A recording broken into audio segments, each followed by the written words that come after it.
Right now, Florida lawmakers are getting a look at and reacting to a new congressional map from Governor Ron DeSantis. He released it to a news network before sharing with lawmakers who are in special session this week to approve or reject this map. West News political reporter Greg Fox is live for us at the Capitol in Tallahassee. Greg, Democrats call this map illegal. Well, that's right, because they look back 16 years to when voters approved the Fair Districts amendments, which say that no one political party can draw district lines, draw those maps to benefit that one party. But that's what Democrats say the governor is trying to do this week.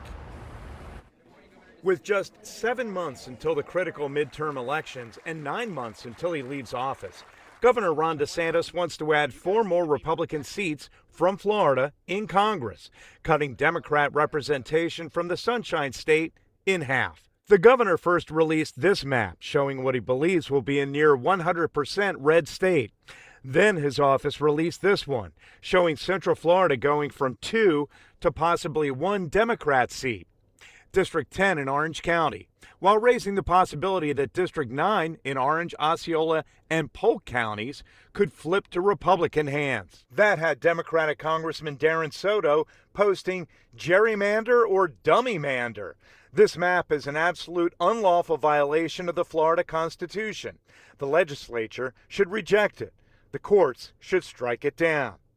And from District 10 Congressman Maxwell Frost. There's a lot of lawsuits waiting to be filed because it is obviously illegal. And if the governor really wanted, if he really thought, you know what, this is what's best for the state of Florida, he should have done what a lot of Democrats have done in other states that Democrats run. What do? They put it on the ballot.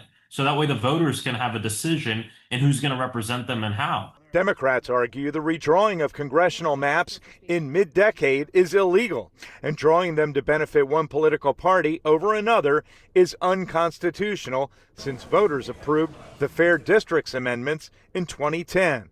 But this is what Republican leadership is saying. Obviously, if you draw fair districts here in Florida, we'll elect more Republicans. This state was won by 13 points by Donald Trump. There's room for more Republican seats.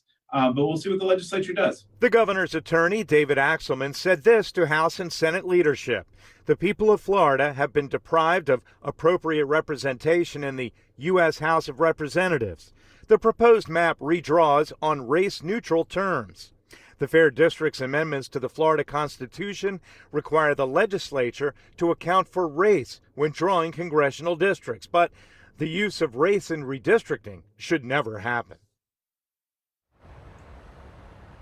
And by the way, we should point out that our interview with Evan Power was from prior to today, because earlier today and during the day, I reached out to a number of Republican lawmakers, and they tell me that they were told by Republican leadership not to comment until the start of the special session tomorrow. Also part of this special session that runs to the end of the week, 3 bills that were not tackled in the regular session, including one called a medical freedom bill that would relax requirements for vaccines. Covering the Capitol, live in Tallahassee, Greg Fox, West 2 News.